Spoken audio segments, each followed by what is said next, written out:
Hello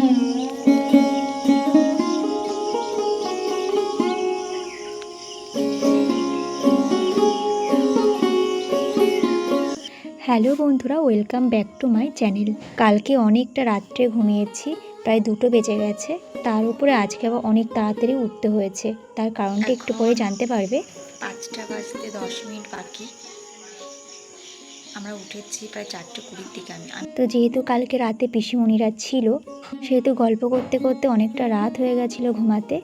সবাই একসাথে থাকলে যেটা হয়, ঘুমটাও তাড়াতাড়ি ভেঙে গেছে। যেই অন্ধকার কেটে একটু আলো দেখা দিয়েছে, আমি পুজোটা দিয়ে নিলাম আর তারপরে বাইরে এসেছিলাম ফুল তুলতে।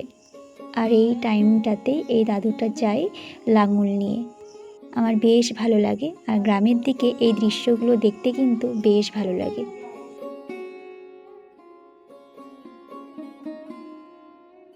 আজ আমি এক সাজি ফুল পেয়েছি। এখন গরমকাল হলেও ভোরবেলাতে কিন্তু ফুলের ওপর হালকা হালকা জলটা থাকে, যেটাকে আমরা শিশির বলি। যাই হোক, ফুল তুলেছি। আর এখন ভোরবেলা দেখো কি সুন্দর করে টাইগার তার বাচ্চাগুলোকে নিয়ে শুয়ে আছে। এইসব দৃশ্যগুলো দেখতে বেশ লাগে।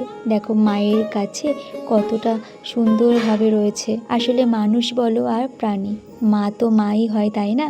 দেখো কত সুন্দরভাবে জড়িয়ে রয়েছে। এই দৃশ্যটা দেখে একটা কথা মনে পড়লো, যে বন্যেরা বনে সুন্দর আর শিশুরা মাতৃ করে।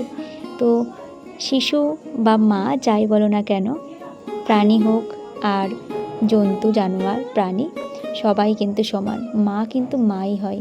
আর এদিকে তুতুন বাবু এখানে দেখো শুয়ে আছে, মানে ভোরবেলাতে সবাই শান্ত। আর এদিকে দেখো কেলটু বাবু আমার বোনের পাশে কি সুন্দর নির্ভাবনায় ঘুম দিচ্ছে।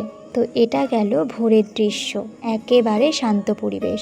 যেহেতু ভোরবেলায় সবাই ঘুম থেকে উঠে গেছে, মা আবার ভোরবেলাতেই সবার জন্য চা করে দিল। একটা মজার বিষয় হলো, আমার এত ঘুম পাচ্ছিল, আমি চায়ের ভিডিও করে একটু পরে খাবো বলে আর খাইনি। কখন যেন ঘুমিয়ে পড়েছি।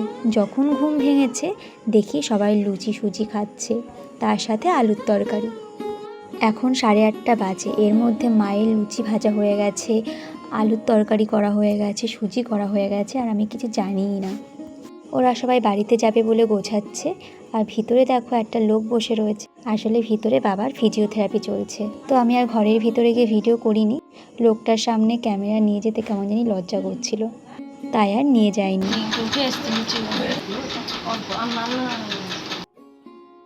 তো বৌদি একেবারে রেডি হয়ে বেরোচ্ছে। আর পিসিমণিরা যেহেতু কালকে ননদের বাড়িতে শাড়িটা ছেড়ে এসেছিলো, মানে পিসিমণি ননদের বাড়ি আমাদের বাড়ি থেকে 4-5টা বাড়ি পড়ে, ওই যে দূরে একটা ইটের গাঁথনি দেখা যাচ্ছে, ওই বাড়িটা পিসিমণির ননদের বাড়ি।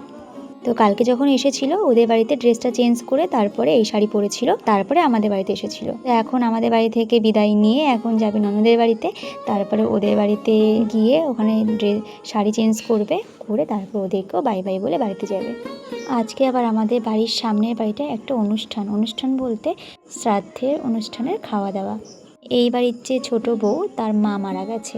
তার মেয়ে হিসাবে তো 3 দিনে কাজ করতে হয়, আর তারপরের দিন লোককে খাওয়ানো হয়। তো যেহেতু শোকের বাড়ি আর তার মায়ের বয়সও খুব অল্প, খুব একটা বেশি লোক বলেনি, একদম আশেপাশের 1-2টো ঘর বলেছে, না বললে নয়, আর ওদের ফ্যামিলি। তো আজকে আমার আর বোনের দুজনেরই নিমন্ত্রণ আছে।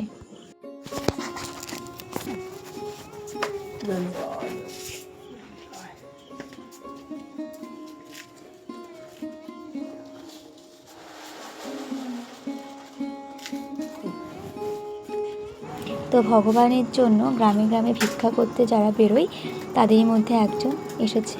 তা আমি একটু চাল আর আলু দিয়ে দিলাম। অনেক আসে কীর্তন করতে করতে, আজকে উনি দেখলাম কীর্তন করলেন না। তো এদিকে আমি গুছিয়ে নিয়েছি, একটু স্টেশনে যাব, কিন্তু বাইরে আকাশে যা মেঘ করেছে, জানি না যেতে পারবো কি না।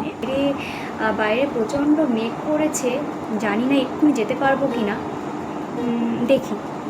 আর যদি বৃষ্টি হয় তাহলে ভিডিও করতে পারবো না, কিন্তু যেতে আমাকে হবেই, নাহলে মান সম্মান থাকবে না।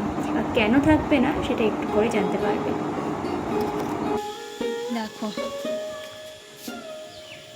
আকাশের অবস্থা খুব একটা ভালো না, আকাশের অবস্থা খুব বাজে। আর আমার কানে দুলটাও পরা হয়নি আজকে। তো মেঘলা আকাশের মধ্যে আমি বেরিয়ে পড়েছিলাম। ওই যে বললাম পাশের বাড়িতে অনুষ্ঠান, আমার আর বোনের নেমন্তন্ন আছে। একটা তো গিফট দিতে হবে, তো সেই জন্য গেছিলাম একটা স্টেশনে। তো একটা নাইটি দিয়েছি, কিছুই নিয়ে যাওয়া বারণ ছিল। আর ওই কাকিমা নাইটিটা বেশিই পরে, শাড়িটারি বেশি পরে না, তো মা তাই বললো যে এটা নাইটি দিয়ে দিই। তো ওই জন্য আমি ওটা আনতে গেছিলাম, আর ভিডিওটা করা হয়নি কারণ বৃষ্টি এসেছিলো। আর আগের বারে ফোনটা তো পুজোর সময় মানে বৃষ্টিতে ভিজতে ভিজতে ফোনটা একদম নষ্ট হয়ে গেছে। সেই ভয়তে আমি বৃষ্টি আসলে আমি ফোনটা খুব একটা ব্যবহার করি না। তো বোনের কাছে গিফট দিয়ে পাঠিয়ে দিয়েছিলাম, কারণ আমি আর যাইনি, কারণ আমি শ্রাদ্ধ বাড়িতে খাই না, আমার ভালো লাগে না খেতে, আমার মন থেকেই উঠে গেছে। কোনো নিজের আত্মীয়র বাড়িতে হলেও আমি যাই না। দুটো জিনিস দেখলাম, প্রথমটা দেখিয়ে দিই আগে তোমাদেরকে। এই যে আমাদের বাড়ির এই পঞ্চমুখী জবা গাছ, দেখো এতদিন তো ফুল ফুটতো না, কুড়ি আজকে দেখছি বেশ অনেকগুলো কুড়ি হয়েছে। আর ওখানে দেখো দুটো জবাও হয়েছে, আজকে মায়ের পায়ে দেব এই দুটো জবা। আর কালকেও দেখো ফুটবে। আগের দিনই তো বললাম যে সপ্তাহে হয়তো একটা দুটো পাই এই গাছ থেকে, কিন্তু আজকে দেখছি অনেকগুলোই হয়েছে। এবার মনে হচ্ছে প্রতিদিন একটা করে ফুল পাবো, মায়ের পায়ে দিতে পারবো। মায়ের পায়ে দেওয়ার জন্য এই জবাটা মেন না, মেন হলো লাল লাল জবাটা। ওই গাছ না আমাদের বাড়িতে নেই, ওই গাছের ডাল একটা আমি পুঁতবো। আর একটা জিনিস দেখো, এই যে এই ফুল গাছটার নাম কি বেশ ভুলে গেছি, এটা কি গাছ থেকে বিনের মতো, ঠিক দেখতে অনেকটা বিনসের মতো। কি এটা কি বীজ নাকি তাও তো বুঝতে পারছি না। কি এটা, এটা কিন্তু ফুল গাছ, এখানে কি সুন্দর ফুল হয়। এই ফুল গাছটার নাম ভুলে যাচ্ছি আমি। দেখো এখন তো ফুল নেই, এটা হয়েছে, এখানেও হয়েছে, এটা ছোট, এটা বড়, আর ওটা এটা শুকিয়ে মতো গেছে, কি জানি কি এটা। আর এই যে আমাদের বাড়ি ঘ্যাটকোল গাছ হয়েছে, উঠোনের এখানে কি করে হলো।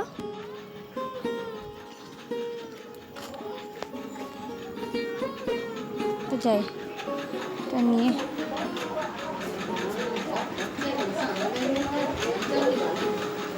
হ্যাঁ মায়ের পায়ে দিয়ে দিয়েছি। তো দুপুরবেলা তো ওখানে যাইনি, কালকে একটু মাংস ছিল, ওটা দিয়ে আজকে দুপুরবেলা খেয়েছি, খেতেই ইচ্ছা করছিল না। এই কদিন সমানে মাছ মাংস, আমার মা বাবা তো আজকে পান্তা খেয়েছে, আর দই ছিল, এই সব দিয়ে আজকে দুপুরটা চালিয়ে দিয়েছি। তো বন্ধুরা আর ভিডিওটা বড় করছি না, ব্লগটা কিন্তু আজকে এই পর্যন্ত, দেখা হবে নেক্সট ব্লগে। আর ভালো লাগলে চ্যানেলটাকে সাবস্ক্রাইব করে দিও, আর পাশে থাকার জন্য অসংখ্য ধন্যবাদ, একটা লাইক করে দিও।